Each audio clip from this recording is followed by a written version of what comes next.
Now, Ormoc is declared as a government hub for relief goods. How is Ormoc faring? I mean, you have the exodus of people from Tacloban going to Ormoc for relief. No, they're actually going to Ormoc because they want that as an exit point from Tacloban. They're hoping to take the boat or the ferry to Cebu because they just want out of Tacloban. They say that it's not with the intention of really lingering in Ormoc. But as to your question about the relief operations, and I'll be very careful here, Karen, because I want to be objective, and I hope that what I say will not be taken against me. Wala akong pinapatamaan, but the relief operations is just not going as well as it should. The Ormoc City is the hub, and it's supposed to service the entire western part of Leyte. That's about 19 municipalities. And on the 5th day, which is when the relief goods started coming in via the C-130 planes, only 3 C-130 planes could land. So each C-130 plane, because I asked the colonel in charge, Colonel Valencia, each C-130 plane can load about 3 truckloads. And so in one day, that's 9 truckloads for 19 municipalities. So That's not enough? That's not enough. That's not enough. So what happens? When the goods arrive, it is turned over to DSWD. DSWD does the dispatching to the different municipalities. But you'd have to give it to the mayor, no? Yes, and then the trucks go there with the signature of the mayor. Parang it will not be released without the signature of the mayor, which is okay because in theory, alam ko naman na yung sistema na ginawa ng national government, in theory, it's correct.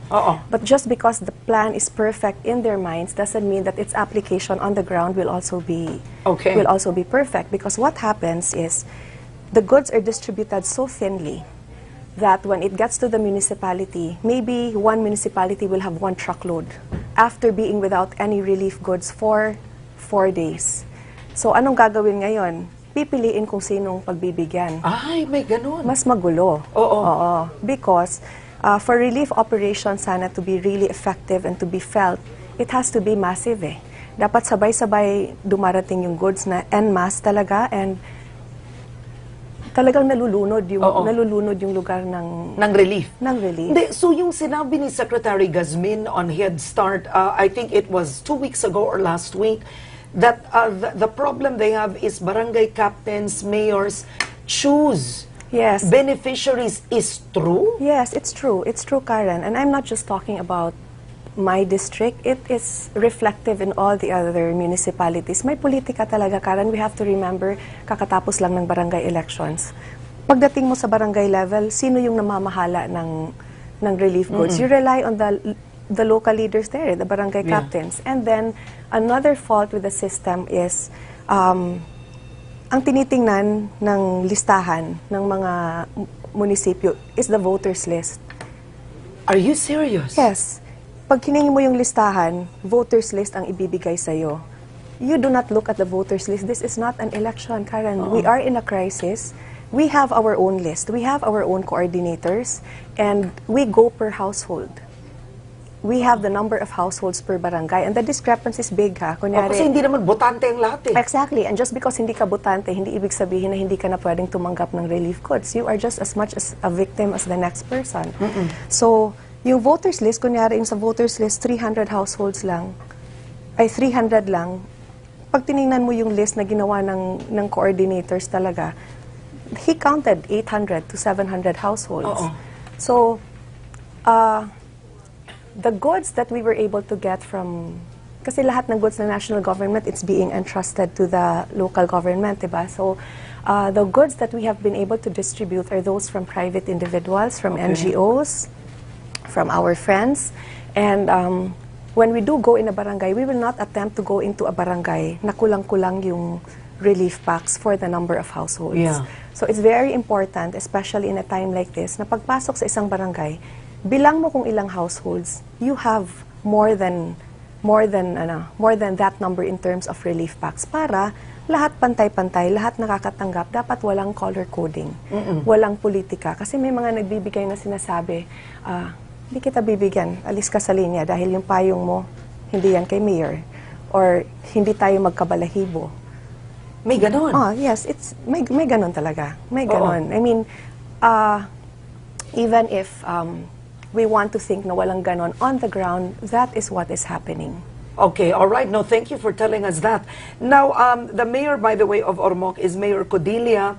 He is not from the Liberal Party. You are not from the same party, which sources tell me my sources on the ground tell me make it a little more difficult for you, for example, when it comes to relief operations. So I wanted to ask you first, you have Secretary Marojas and Secretary Soliman discovering that there are rice tents in other municipalities that are not distributed for whatever excuse. Is there the same situation in Ormoc? There is a dispatching center, Karen, and the flow of goods really is not fast enough. Kasi pag pumunta ka dun sa dispatching center, ang dami pang nakastock. So Mayor Codilla is not dispatching everything? No, I'm not saying it's just Mayor Codilla. Okay, I'm talking about the entire district also, and all the other municipalities that is being serviced in the western part of Leyte. Kasi there is one municipality na pumunta dun yung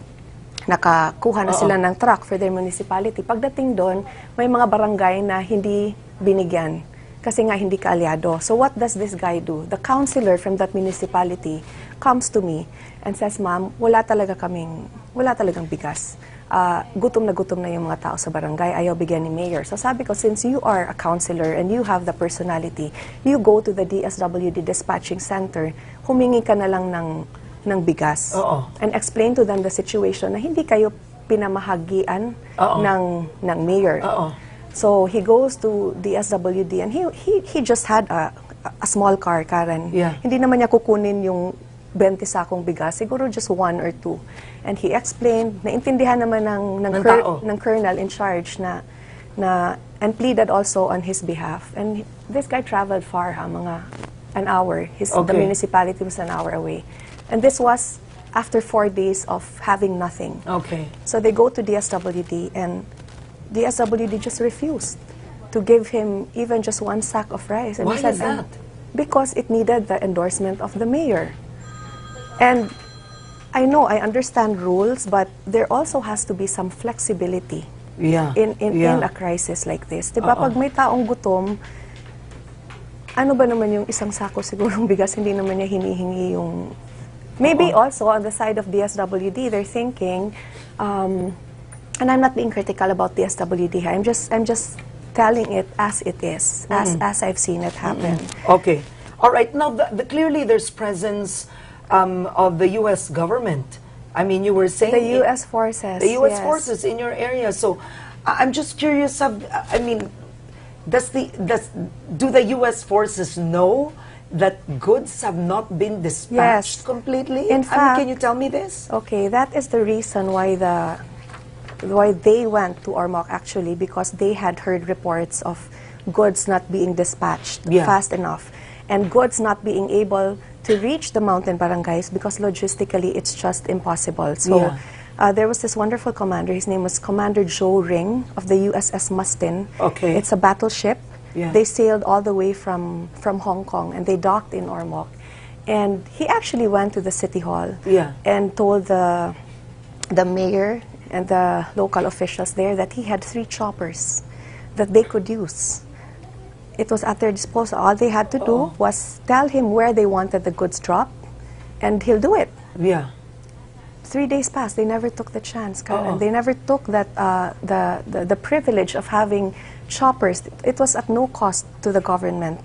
All they had to do was bring the goods up to Camp Dones, and they would do an airdrop in those barangays na hindi na naaabot. But why is that? I mean, I can imagine so much rice, tents.